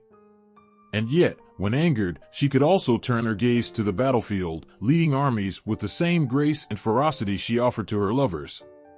Astarte's influence spread like the winds, touching many cultures across the ancient world. In Mesopotamia, she was known as Ishtar, another manifestation of the same divine power that carried both the gentleness of a lover's caress and the wrath of a storm. The similarities between Astarte and Ishtar were undeniable. Both were goddesses of war, both ruled over sexuality, and both held sway over the realm of love and beauty. It was as if they were two sides of the same coin, one gently spinning in the winds of desire and the other crashing like waves against the rocks of war. She was the very embodiment of a woman's power, mysterious, captivating, and dangerous. Her beauty, described as unparalleled, was like a blazing star in the night sky, drawing men to her side, only to leave them in awe or heartbreak. She was a goddess who could be both the lover and the warrior, bringing forth life as easily as she could bring forth death. The people who worshipped her knew that to be loved by Astarte was to be touched by the fire of life itself, but also to know the pain of battle and sacrifice. In Astarte's rituals, there was always a sense of duality. Sacrifices to her were offered in moments of both love and war. A victory on the battlefield could be attributed to her favor as much as a joyful union between lovers could be. Her presence was felt during the festival of the New Year, where she was called upon to bring fertility to the land and blessings to her people. During times of peace, her blessings were sought to ensure bountiful harvests and harmonious unions. But in times of conflict, she was invoked as the goddess who could tip the scales of war, whose intervention could lead to victory or defeat. Her worship was not limited to the confines of temples. Astarte's influence extended into the everyday lives of those who prayed to her. She was the goddess of the hearth, of home, and of the battlefield, and her people looked to her for guidance in every aspect of life. To be favored by Astarte was to know the intricacies of love and lust, of tenderness and brutality. It was to understand the delicate balance between these forces that ruled over every human heart. Astarte was not just a symbol of physical beauty or romantic allure. She was a reflection of the inner turmoil and strength that resides within every human being. She was the lover who could make a heart race with a single glance, but she was also the fierce protector, the warrior who would stand tall against any enemy. Those who worshipped her knew the pain of love, the agony of war, and the joy of both. They knew that life could never be fully understood without embracing both of these forces, the nurturing and the destructive, the gentle and the violent. The rituals and festivals surrounding Astarte were a reminder of this eternal dance between love and war. Her priests and priestesses would engage in acts that symbolized her dual nature. Sometimes they would conduct sacred sexual rites that honored her as the goddess of fertility, and at other times, they would prepare for battle in her name, drumming their fists to summon her wrath. Every act, whether it was a loving embrace or a battle cry, was done with the understanding that Astarte was present in every moment of life's extremes. As her worship spread through the Mediterranean world, Astarte's image became more nuanced. She was seen not only as the goddess who ruled over the realms of love and war, but also as the protector of women, the one who could hold the power to give life and the authority to take it away. She was revered by sailors, warriors, and lovers alike, each seeking her favor for different reasons, but all recognizing the power she held over their fates. In times of peace, she was a goddess of beauty, a muse for poets and artists. In times of war, she was the goddess who could turn the tide of battle, whose fury was unmatched. Her presence in ancient culture was an acknowledgement that life itself is never one thing alone. It is both soft and hard, tender and fierce, beautiful and broken. Astarte's duality taught her people that love is not always gentle and war is not always cruel. There is beauty in both, and there is power in both. Those who looked to Astarte did not merely seek the comforts of love or the glory of battle. They sought to understand the complexities of the world, a world where love can give birth to creation and war can spark change, where beauty can be found even in the midst of destruction. In the quiet of a temple, the sound of a soft, constant stream of water can be heard as it trickles over smooth stones, creating a sense of calm that settles deep within the soul. A figure stands in the center, radiating peace, her face serene and compassionate. She holds a vase, a symbol of the healing waters of mercy, her hands gently cradling it as if she were offering comfort to the world itself. This is Kuan Yin, the goddess whose name echoes through time, a figure whose very presence embodies the deepest essence of love and compassion. Her evolution from a bodhisattva in Buddhism to a goddess in Chinese traditions is both a reflection of the changing landscape of faith and the unwavering need for a compassionate figure who understands the sufferings of the world. Originally known as Avalokiteshvara, the Bodhisattva of compassion, Kuan Yin's transformation in Chinese culture is a testament to the way love, beauty, and kindness can transcend borders and become universal. As Avalokiteshvara, she was a male figure, but over time, she was embraced as a female figure in China. She was seen not just as a spiritual entity, but as a mother, a protector, a listener to the cries of the suffering. This shift reflected the deep cultural understanding that compassion has no gender, and that love, in its purest form, is both nurturing and boundless. Kuan Yin's image in East Asian art is unmistakable. Whether carved from ivory or painted on scrolls, she is often depicted with a calm smile, her eyes slightly downcast, her posture relaxed, as if the world could rest in the peace she exudes. She is beautiful in the most subtle way. Her beauty is not defined by outward perfection but by the purity of her heart, which can be seen in her tranquil face and gentle demeanor. In some depictions, she holds a lotus flower, a symbol of purity and enlightenment. In others, she is shown with 1,000 eyes, each one a symbol of her ability to see the suffering of all beings and offer comfort to those in need. Her 1,000 arms, too, are symbolic of her ability to reach out to everyone, offering compassion and healing in every direction. It is her beauty, not just in form but in spirit, that draws so many to her. People come to her in times of suffering, in search of relief from pain, whether it is physical, emotional, or spiritual. Her followers believe that simply calling her name in moments of hardship can bring comfort, a soothing balm for the weary heart. She is not a goddess who demands sacrifice or grandeur. Instead, she asks only for sincerity, for a heart willing to receive her love. Her beauty is a reflection of that quiet, enduring love, an unconditional love that asks for nothing in return. The intersection of love, compassion, and beauty in both Buddhist and Taoist traditions speaks to the understanding that these qualities are not separate but deeply intertwined.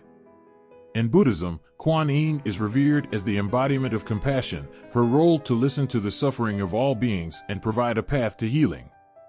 Her compassion is not a passive trait, it is active, a driving force that brings relief to those who are lost or in pain. In Taoism, she is seen as the embodiment of the feminine, gentle but powerful, a force that nurtures the world while remaining grounded in the natural flow of life. Both traditions find in Kuan Yin the balance between strength and gentleness, between justice and mercy. But perhaps the most powerful aspect of Kuan Yin's symbolism is her role as a protector. She is the goddess who shields women and children, offering them a sanctuary of care and protection. In a world where so often the most vulnerable are the ones who suffer the most, Kuan Yin stands as a figure who promises to listen and respond. Mothers who face the trials of childbirth and child-rearing seek her comfort, while those who are lost, forgotten, or abandoned find in her a figure who will never turn away. Her compassion reaches out to the helpless, the oppressed, the unheard. In this way, she represents a force of feminine power that offers both a soft embrace and unyielding strength. Kuan Yin's protection is not limited to those in physical peril. She is also the goddess who shields the spirit, offering solace to those who face internal battles, the brokenhearted, the lonely, the grieving. Her presence is said to reach into the darkest corners of the mind and offer the light of hope. For those struggling with despair, she is a reminder that even in the darkest moments, compassion can be found, and that beauty, in its truest form, is the love that binds all beings together.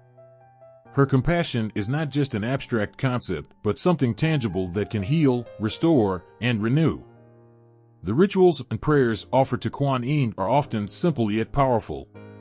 They are expressions of longing, of seeking refuge from the storm. Followers gather in her temples, light incense, and chant her name in rhythmic devotion, each prayer a plea for relief from suffering. In the West, many have adopted her figure as a symbol of peace and healing, finding in her the hope for a world that is often filled with turmoil and pain. She is a goddess for all, those who seek her in times of need, as well as those who wish to express their gratitude for the love and beauty that she gives so freely. Her temples, from the mountains of China to the streets of modern cities, are places of quiet reflection, of deep breath, of peace. Kuan Yin's legacy is the enduring truth that love is not a passive emotion but an active force that has the power to change lives. Her beauty, so often misunderstood as only physical, is really the beauty of the heart, pure, gentle, and endlessly giving. She teaches that love is found not in grandeur or excess, but in the simplest acts of kindness and understanding. Her compassion for the world, her protection of the weak, and her eternal beauty stand as a reminder that the greatest power lies not in strength, but in the ability to heal, to forgive, and to love unconditionally. To call on Kuan Yin is to call on the deepest truths of human nature, the need for compassion, the need for love, and the need for beauty in every form. And as her name flows from the lips of the faithful, it is as if the whole world takes a collective breath, pausing in the presence of the goddess who holds the power to heal, to nurture, and to restore. The ground trembles beneath your feet, and the air feels thick with heat. The sky above seems to pulse with an electric energy, crackling with the promise of something powerful. From the depths of the earth, molten lava begins to rise, spilling out in fiery rivers that scorch everything in their path. There, in the heart of the chaos, stands Pele, her eyes smoldering with an intensity that matches the volcanoes she commands. She is both the destroyer and the creator, her every movement a dance of fierce passion and untamable power.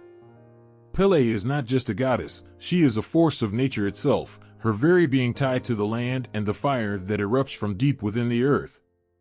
Her volcanic eruptions are as much an expression of her raw emotion as they are a demonstration of her power.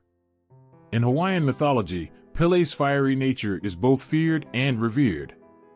She is a goddess whose love burns bright, whose rage can devastate, and whose creation, born of fire and destruction, is the foundation for new life.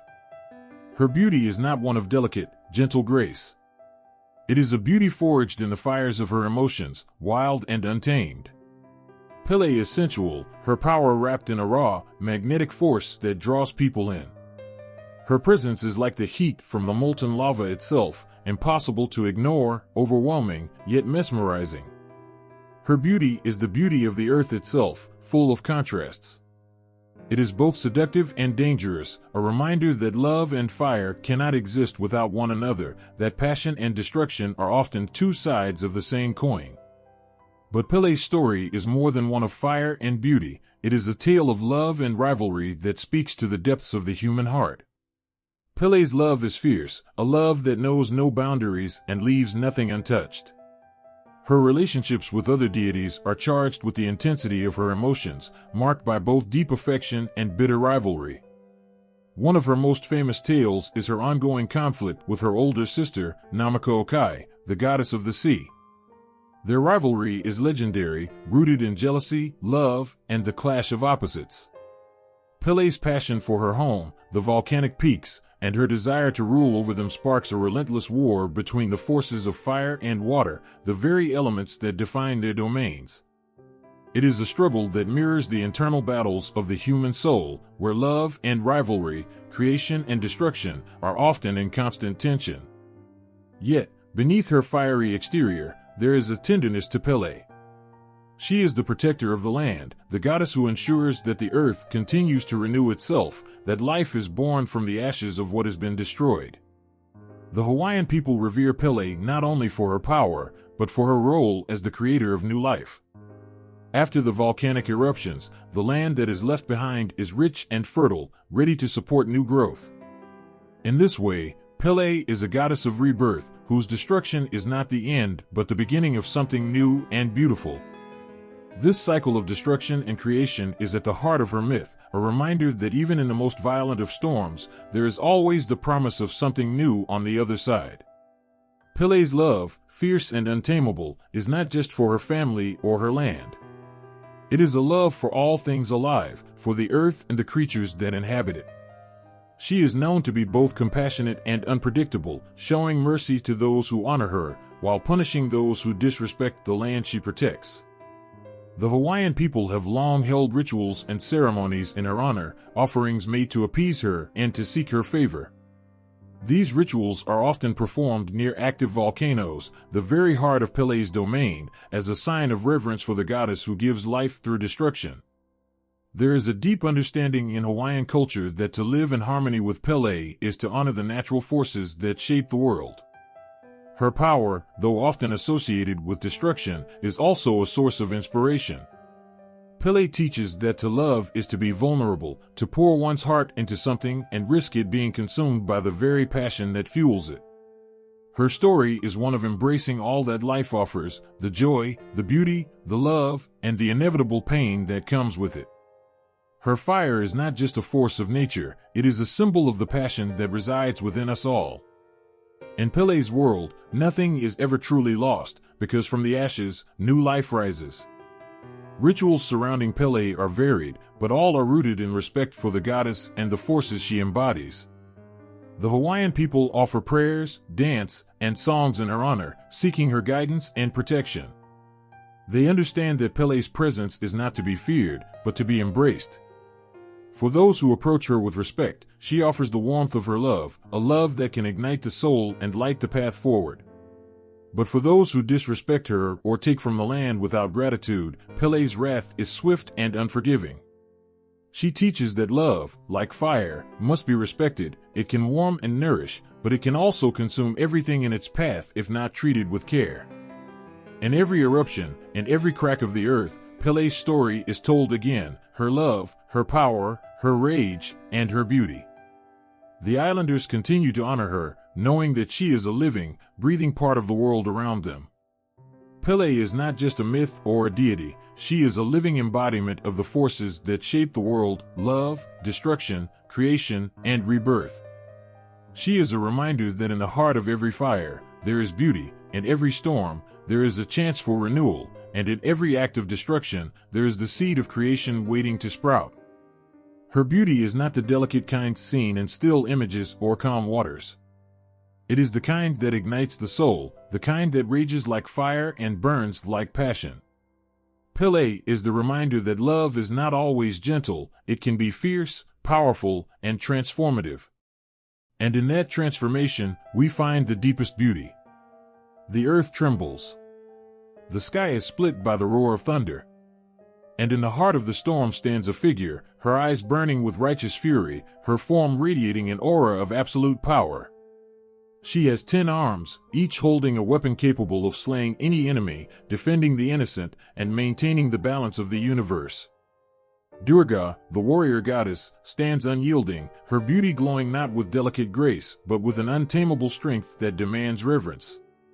She is the embodiment of love and power, a protector whose fierce energy could level mountains, yet whose heart beats with the deepest devotion to justice and love. She was born from the collective powers of the gods, created to defeat a demon whose very existence threatened the balance of the universe. The demon, Mahishasura, was ruthless, his cruelty spreading like wildfire across the land. The gods could no longer bear to watch as this evil ravaged the world, so they called upon Durga, their warrior goddess, to restore order. She arose, not with a cry of vengeance, but with a quiet, steady power that was impossible to ignore.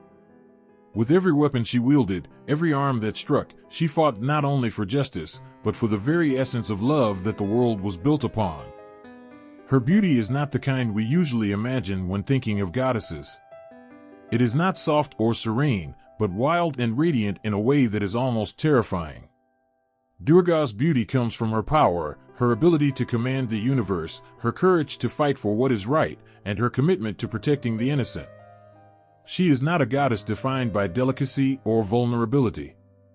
Instead, her beauty is the beauty of strength, of a love that fights back against darkness, that doesn't flinch in the face of evil but stands tall, sword in hand, eyes burning with determination.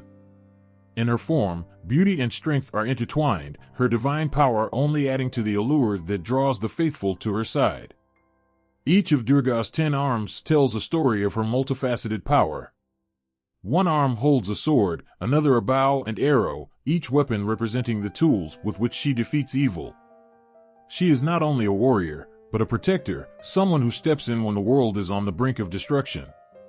Every arm represents an aspect of her divine purpose. She is ready to strike with justice, to shield the innocent with love, and to lead the forces of good against the darkness that threatens to consume the earth.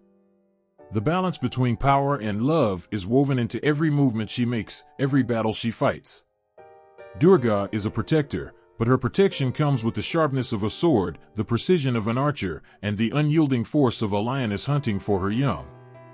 When she stands in the midst of battle, her beauty is undeniable, but it is the beauty of a lioness defending her cubs, the beauty of a mother who will stop at nothing to safeguard the one she loves. Durga's fight is not driven by hatred, but by an overwhelming love for the world she is sworn to protect. In her, we see the fierce love of a warrior, a love that does not retreat, does not break, but charges forward into the heart of the storm. And it is through this love that she restores balance to the world. The cosmos, in all its complexity, relies on balance between light and darkness, love and justice.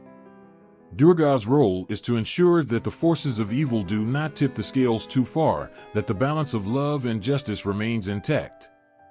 In every battle, she stands as a reminder that love is not passive. It is not something to be protected in the quiet corners of the world. Love must be fought for, defended, and at times, it must be wielded like a sword against forces that seek to tear it apart. Durga's fight is for the greater good, the love of the world, the safety of those who cannot protect themselves, and the justice that allows love to flourish. Her strength is not just physical, it is a deep, inner resilience, a refusal to let the world slip into chaos.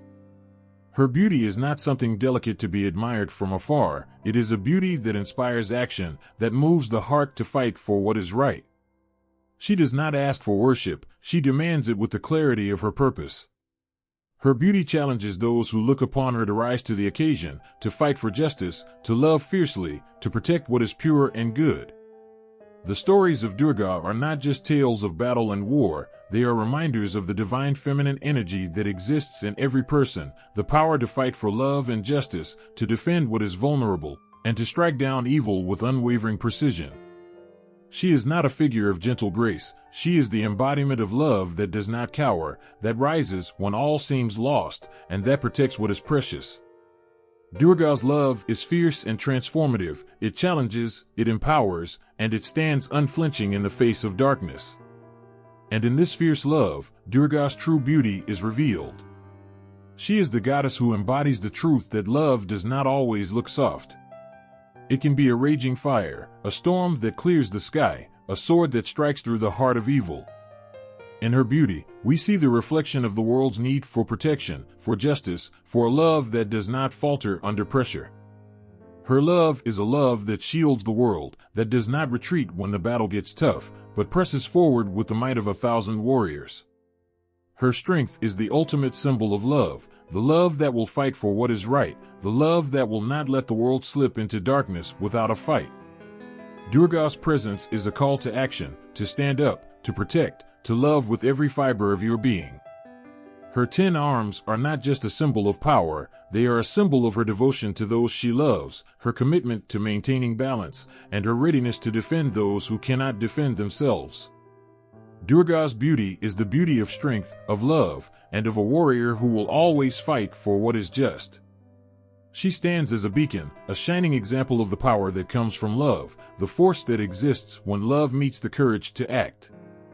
The room falls silent as the first note floats into the air. It is clear, pure, as though the very universe holds its breath. Her fingers glide across the strings, her eyes closed in serene concentration. Sarasvati, the goddess of wisdom, beauty, and creativity, is not simply playing a musical instrument, she is weaving a tapestry of sound that connects the heavens to the earth, the known to the unknown. In her, beauty and intellect are not separate, they are two sides of the same coin. Her very presence is a reminder that true beauty lies not only in what we see, but in what we know, what we create, and how we express the depths of our souls. Sarasvati's beauty is unlike any other. It is not the delicate, fleeting kind of beauty that fades with time. It is a beauty that grows deeper with understanding, richer with wisdom.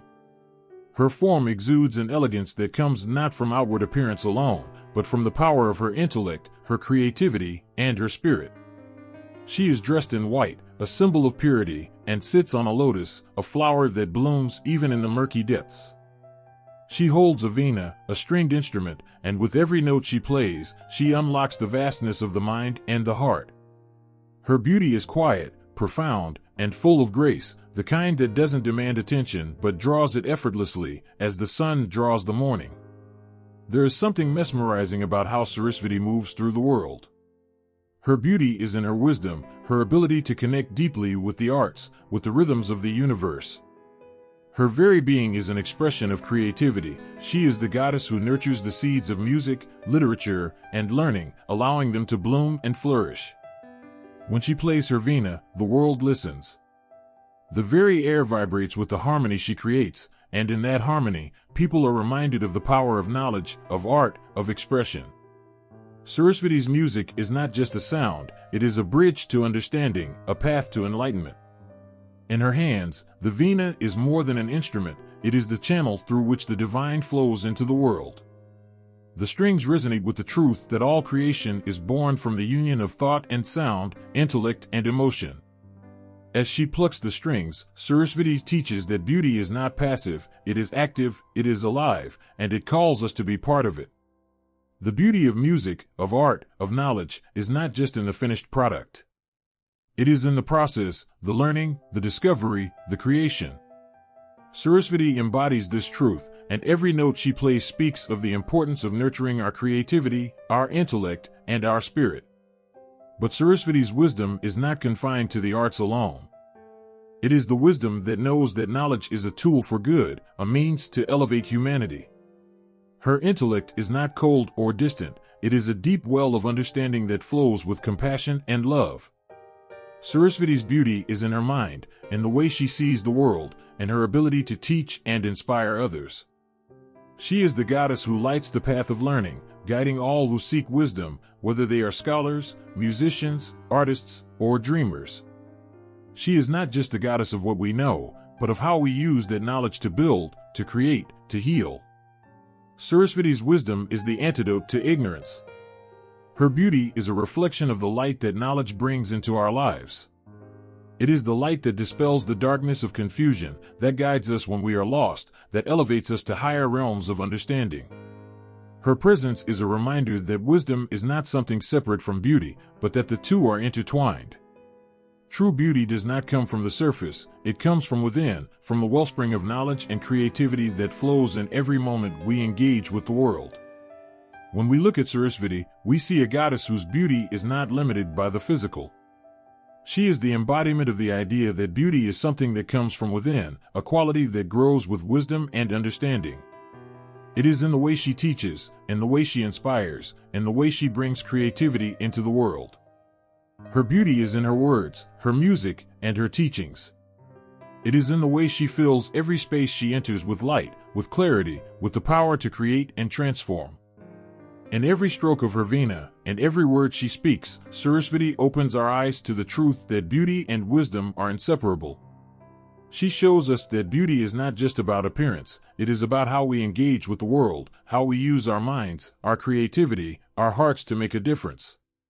Sarasvati's beauty is the beauty of the mind at work, of the soul at rest, of the spirit in flow. She is the goddess who invites us to awaken our intellect, to nourish our creativity, and to understand that in doing so, we find a beauty that transcends the fleeting, that endures through time. Her connection to music, literature, and learning is not just about mastery of a craft. It is about understanding the deeper currents that move through these arts, the way they connect us to the divine, to each other, to the very essence of life itself. Sarasvati's wisdom teaches us that through art and learning, we connect to something greater than ourselves. We see the world not just for what it is, but for what it could be, for the beauty that exists in every corner, every note, every word. When we reflect on Sarasvati's life, on her music, on her wisdom, we come to understand that beauty is not something to be sought after, it is something to be created. It is in the way we think, the way we create, the way we connect with others and the world around us. Sarasvati's beauty is in her quiet strength, her intellect, and her creative spirit. She is the goddess who reminds us that the truest beauty is not what we see, it is what we understand, what we create, and how we share that with the world. In every note played, and every idea sparked, Sarasvati shows us that wisdom and beauty are not opposites. They are one and the same, two expressions of the divine, intertwined in a dance that moves through the world and through our hearts. Tiamat's name echoes like a thunderclap across the ancient world, her very essence pulsing with primal energy, a force both terrifying and beautiful. She is not a goddess of calm and serenity, but of storm, of chaos, of the raw power that predates creation itself. Born from the void, Tiamat is the embodiment of the untamed forces that existed before time began to take shape. She is not just the chaos of destruction, she is the beauty that lies in the potential of that destruction. For in the heart of every storm, there is the seed of something new, something born from the wild, untamable forces of nature. Her form, a sprawling mass of serpentine and dragon-like creatures, stretches through the cosmos, her body coiled in the deep, swirling chaos of the sea. She is a mother to all that was, and a mother to all that will ever be. Her beauty lies not in gentle grace, but in the fierce power that radiates from her being. She is terrifying because she is unstoppable, and it is that power that holds an undeniable allure. In her, beauty is not something that softens or calms, it is something that rises up, untamed and pure, as raw as the force of the universe itself. The myth of Tiamat is not one of peaceful creation. Her existence is a tempest, a maelstrom of elemental power, of water and chaos. But even within this chaos, there is an undeniable creation, a birth of new worlds from the swirling disorder. In Tiamat, creation and destruction are not opposites, they are the same. Just as a volcano erupts to form new land, so too does Tiamat's destruction give birth to new possibilities. It is the destruction of the old that makes way for the new, and Tiamat stands as the eternal symbol of this cycle, of the fierce dance between chaos and creation. Her myth takes a turn when Marduk, the young god of order, rises to challenge her. In the cosmic clash between Tiamat and Marduk, there is no room for mercy. It is a battle of wills, of chaos against order, destruction against creation. Marduk's triumph over Tiamat does not mark the end of her power, it marks the beginning of something new. The world as we know it is born from the violent clash between these two forces, from the body of Tiamat herself. Her death is not the end, but the beginning of the world. Marduk splits her in two, and from her divided form, the heavens and the earth are created. Tiamat's myth, then, is not one of defeat. She is not merely vanquished, she is transformed. Her very essence, her chaotic power, becomes the foundation of all that follows. The chaos that once threatened to consume the universe is now the substance from which all things are made. The beauty of creation lies in the balance between these forces, the fierce, destructive energy of Tiamat and the structured order of Marduk. In the aftermath of the battle, the universe takes shape, but it is not a smooth, calm existence. It is a universe born from the clash of two powerful forces, forever marked by the tension between chaos and order, destruction and creation. In Tiamat's myth, beauty and destruction are inseparable. Her beauty is not the gentleness of a rose or the delicate form of a flower. Her beauty is the beauty of the storm, of the overwhelming power of nature that cannot be tamed. It is the beauty that exists in the wildness of the world, in the forces that shape and reshape the earth, in the mountains that rise from the sea and the oceans that carve the land. Her beauty is the beauty of life itself, constantly in flux, always shifting, always on the edge of destruction, yet always capable of creating something new. Tiamat's complex relationship with beauty, destruction, and creation is a reminder that life is not just about smooth paths and gentle progress. Life is messy. It is full of moments of chaos, of disorder, of struggle. But it is in these moments that something new is born. Just as the earth rises from the waters, just as new stars are born from the collapse of old ones, so too does life continue to evolve and transform. Tiamat's chaos is not a force to be feared for its destruction, it is a force to be honored for its role in bringing forth new life, new beginnings. In her, we see the truth that creation cannot exist without destruction. We cannot rebuild unless something falls apart. And in this, there is beauty. The very forces that seem to tear apart the world are the same forces that make the world possible. Tiamat embodies this cycle, this eternal, unstoppable rhythm of life, death, and rebirth. She is both the destruction and the creation, the end and the beginning, the chaos that births the universe from its own tumultuous waters. Her myth speaks to something deep within all of us, the need for balance between creation and destruction, the understanding that both are necessary for growth. Without Tiamat's chaos, Marduk's order could not have existed. Without the storm, the calm would be meaningless. The beauty in Tiamat lies in her eternal role in the cycle of life, and her representation of the untamed forces that shape everything we know.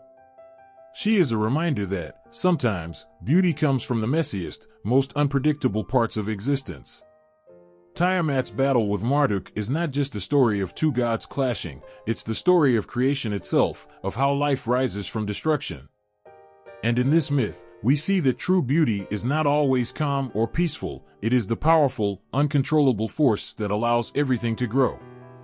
In Tiamat's story, destruction and creation are inseparable, both equally beautiful, both equally necessary. And as we watch the universe take shape from the violent clash of these two forces, we are reminded that beauty, in its most profound form, is not something static or simple. It is something dynamic, something that is always changing, always shifting, always in motion. It is something born from the chaos, something that can only exist when destruction makes way for something new. Tiamat is the goddess of both chaos and creation, and in her, we find the essence of life itself. At the crossroads, the air is thick with anticipation. The quiet is almost too heavy, as if the world is holding its breath, waiting for something to unfold. And in this stillness, a figure emerges, cloaked in mystery and shadow, Hecate, the Greek goddess whose very presence commands the space between darkness and light, life and death. She is not just a goddess of witchcraft, but of transformation, love, and the unknown. Her power stretches across realms, from the deepest pits of the underworld to the shining paths of the stars above. Hecate's power is not the power of dominance or force, it is the power of choice, of understanding, of the subtle magic that courses through the world when we stand at a threshold and decide which path to take. At the crossroads, she stands as the keeper of those choices, her presence a reminder that love, magic, and fate are intertwined, and that the decisions we make, whether we are aware of them or not, shape us into who we are meant to become. Her magic is ancient and profound, tied to the mysteries of the universe and the transformation of the soul. She is the goddess of witchcraft, the one who holds the keys to realms unknown. But her magic is not just about spells and incantations. It is the magic of love, the kind that transforms us, that guides us through the darkest corners of our hearts and minds, and helps us find the strength to emerge on the other side. Her magic is not only a tool for gaining power, but a tool for growth and understanding. Through her, we come to realize that love itself is a kind of magic, one that can heal, hurt, change, and elevate. In the myths of Hecate, she is often depicted with torches, lighting the way through the darkness. She is the guide for those lost in the shadows, offering a light to those willing to walk through the unknown. But her light is not one that banishes the darkness, it is one that reveals it, allowing those who follow her to face their deepest fears and desires.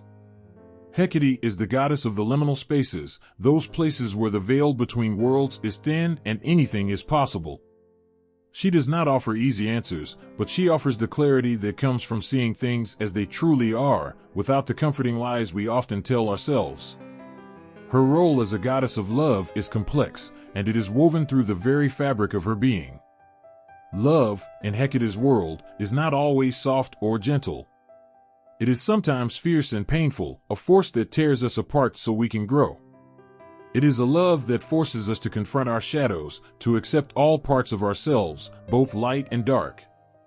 Her connection to the underworld, to death, and to the unseen forces of life is a constant reminder that love is not just about joy and fulfillment, it is also about letting go, about the acceptance of endings, and the transformation that comes from them.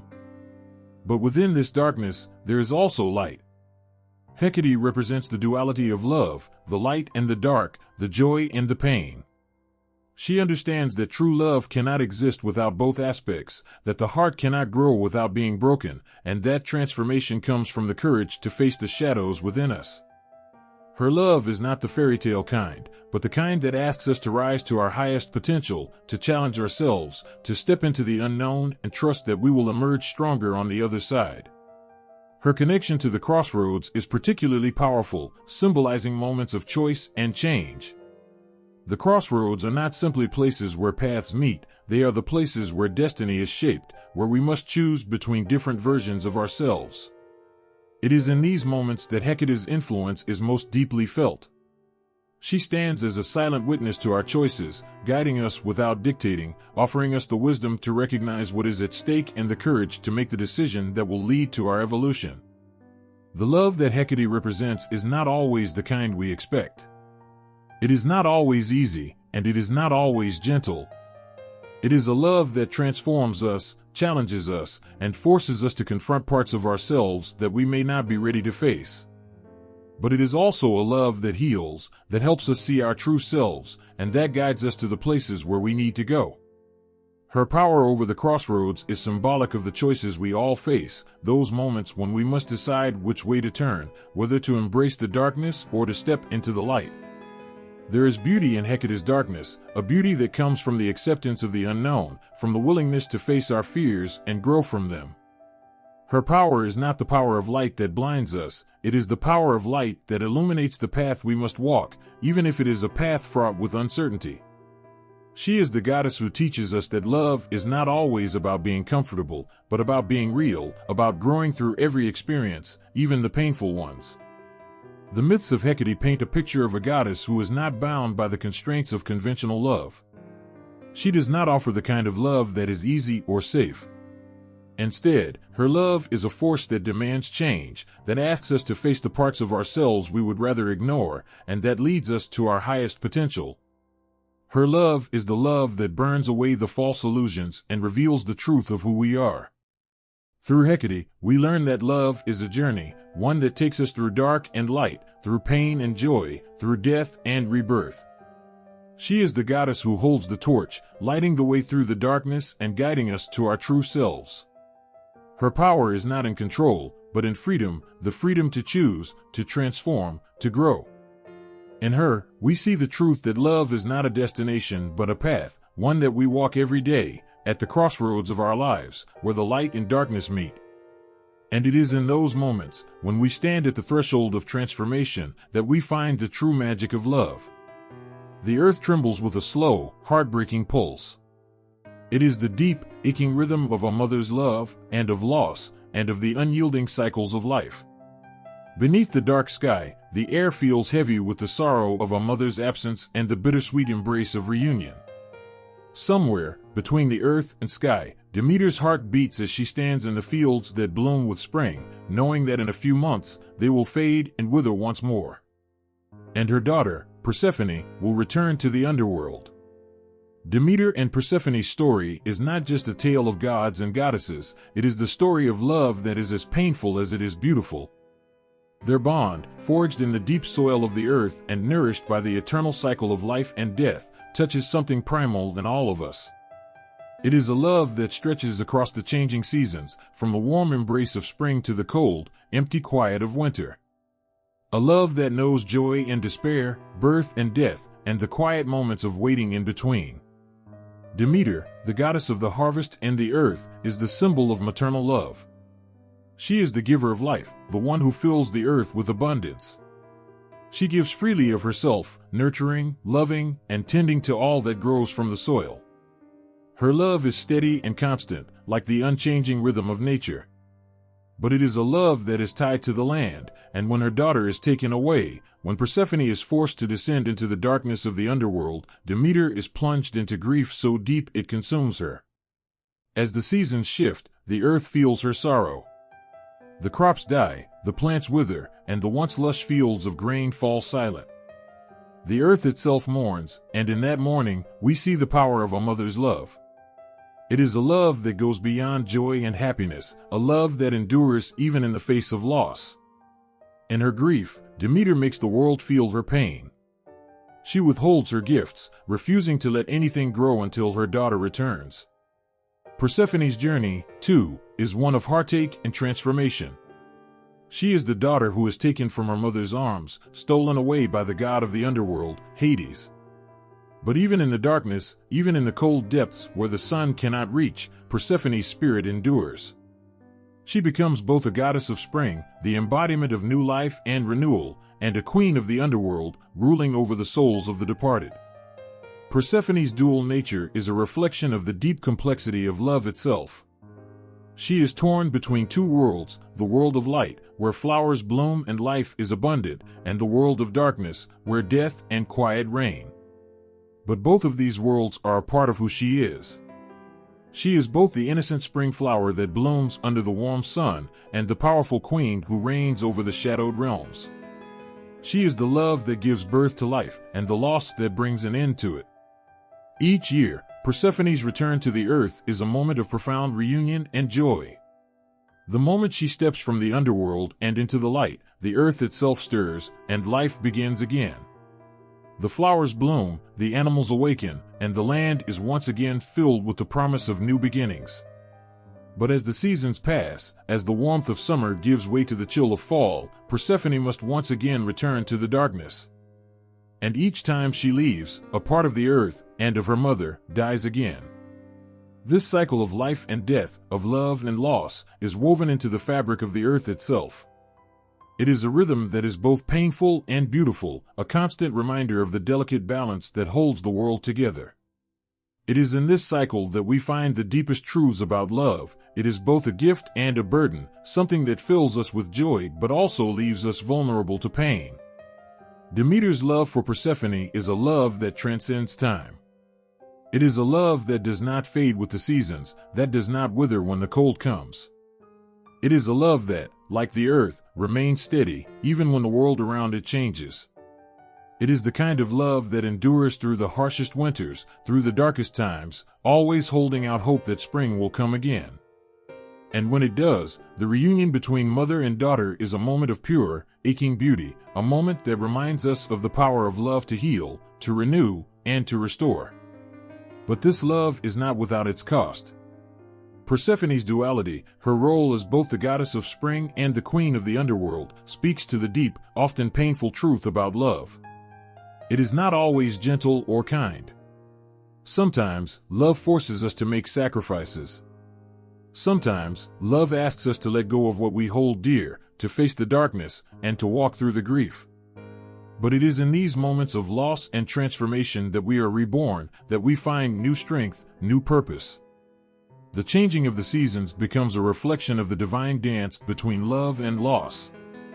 The earth is never the same after Persephone's departure, just as Demeter is never the same without her daughter. And yet, each return, each reunion, brings the promise of something new, something renewed. It is a reminder that even in the darkest times, even in the depths of grief, there is the potential for rebirth, for new growth, for a love that rises again. The bond between Demeter and Persephone is a reminder that love, in all its forms, is powerful enough to shape the world itself. It is a force that can bring life to the earth and restore balance to the heavens.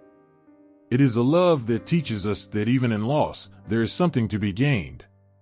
Through their story, we are reminded that love is not a static thing. It is a living, breathing force that changes, that grows, and that transforms us in ways we cannot always understand.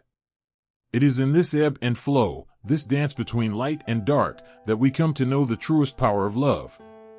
And it is in these cycles, year after year, that we see that love, like the seasons, will always return. The crackling warmth of fire, the scent of fresh earth after rain, and the soft whisper of winds that speak of change, these are the things that surround Brigid, the Celtic goddess who holds the heart of both the hearth and the wild, untamed elements of nature. In the chill of winter, when the world feels cold and barren, there is a quiet, unspoken promise that stirs beneath the surface. Brigid's presence is there, in the soft glow of a flame, in the first buds of spring that begin to peek from the ground, in the hope that rises with the sun's return. Her name is whispered with reverence, for she is a goddess of profound power, the goddess of love, beauty, fire, and renewal. Bridget's power is not loud and commanding but subtle and all-encompassing, like the warmth that spreads from a fire to the furthest corners of a dark room. She is the light at dawn, the spark that ignites creativity, the gentle touch that heals wounds both seen and unseen. Her influence is woven through every part of life, through the art of poetry, the tender care of healing hands, the fertility of the land, and the deep, eternal power of love. These are not separate aspects of her nature, they are intertwined, like the threads of a tapestry, creating a whole that is greater than the sum of its parts. In her role as the goddess of poetry, Bridget's voice is the whisper of inspiration that speaks in the quiet moments, in the spaces between words, in the song of birds, and in the rhythm of a beating heart. It is said that she imbued her followers with the gift of eloquence and vision, sparking within them the ability to see beauty where others might miss it, to speak truth when the world is silent, to bring forth the deep wells of creativity that lay hidden in the soul. Her poetry was not just words strung together, but a force that shaped the very world around her, words that could create and destroy, that could heal or hurt. With her, poetry became an act of creation, a means to touch the divine and to understand the vast, mysterious currents of life. Her power to heal is as ancient as the earth itself, and it is just as tender. She is the goddess who stands at the boundary between life and death, offering her light and love to guide those in need. Her healing touch is as gentle as a mother's embrace, as fierce as the fire that can consume and renew. In Bridget, the two worlds of life and death, destruction and creation, meet and become one. Her ability to mend the broken, whether through the nurturing of the earth's fertility or through the careful tending of a wounded body or spirit, represents an understanding of life's fragile beauty. In her presence, one cannot help but feel both the weight of life's hardships and the beauty of its impermanence. And then there is her fire. The fire that burns with a brilliance that is both fierce and comforting, destructive and restorative. It is the fire of creation, the fire of passion, the fire of transformation. Bridget is the goddess of the hearth, where fire represents not only warmth, but also the promise of new beginnings. The warmth of the hearth fire is where families gather, where stories are shared, where food is prepared and love is nurtured. It is the flame that never goes out, even in the darkest times. It is the fire of hope, the fire that fuels the soul, the fire that purifies and transforms. But Bridget's fire is not limited to the hearth. It is the fire of spring, the first crackle of warmth that melts the icy grip of winter. It is the spark that ignites the land into a season of growth, when flowers bloom, trees bud, and the earth itself comes to life again. Her fire stirs within the soil, awakening it from its slumber, coaxing forth the plants, the grasses, the crops that will nourish the people. In this way, Bridget's fire is both a symbol of fertility and a symbol of the inevitable cycle of life.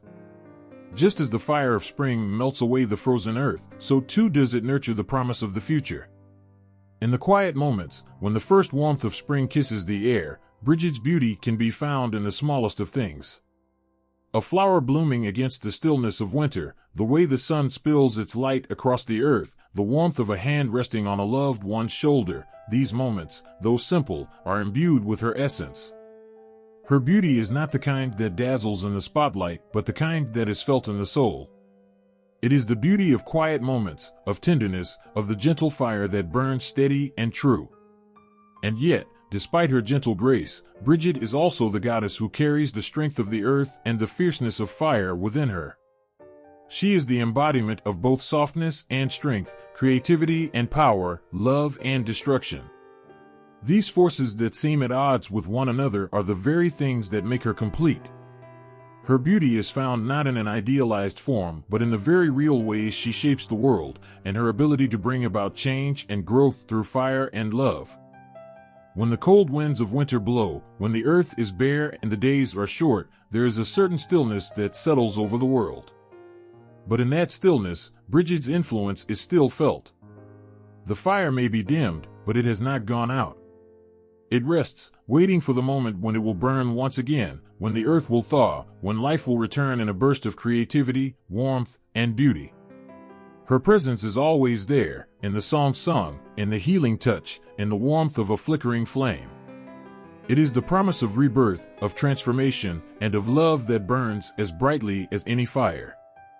Brigid represents the quiet, fierce power of the Earth's cycles, the way love, beauty, and creativity can transform everything they touch.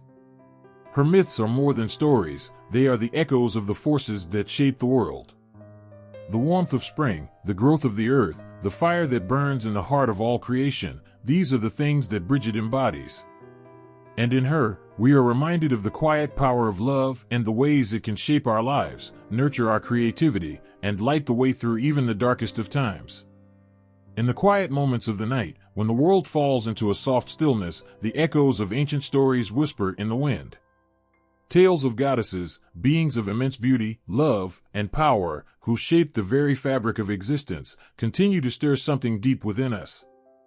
There were once figures carved in stone, immortalized in myth, beloved by those who sought meaning in their lives. But their influence has never faded. It lives on in the art we create, the literature we write, and the culture we breathe. These goddesses are not just figures of the past, they are alive, evolving, and shaping our understanding of the world even now. In the brushstrokes of a painting, in the verses of a poem, in the scenes of movies and books, we still see their faces, sometimes familiar, sometimes reimagined, but always powerful.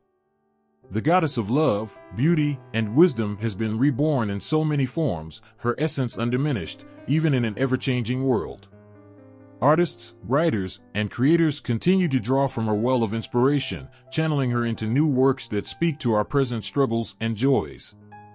From the tenderness of a mother's embrace to the fierce, unyielding spirit of a woman reclaiming her power, these ancient figures continue to guide us, to offer us visions of strength, grace, and transformation. In literature, we find the timeless themes of love, beauty, and power weaving through the stories we tell.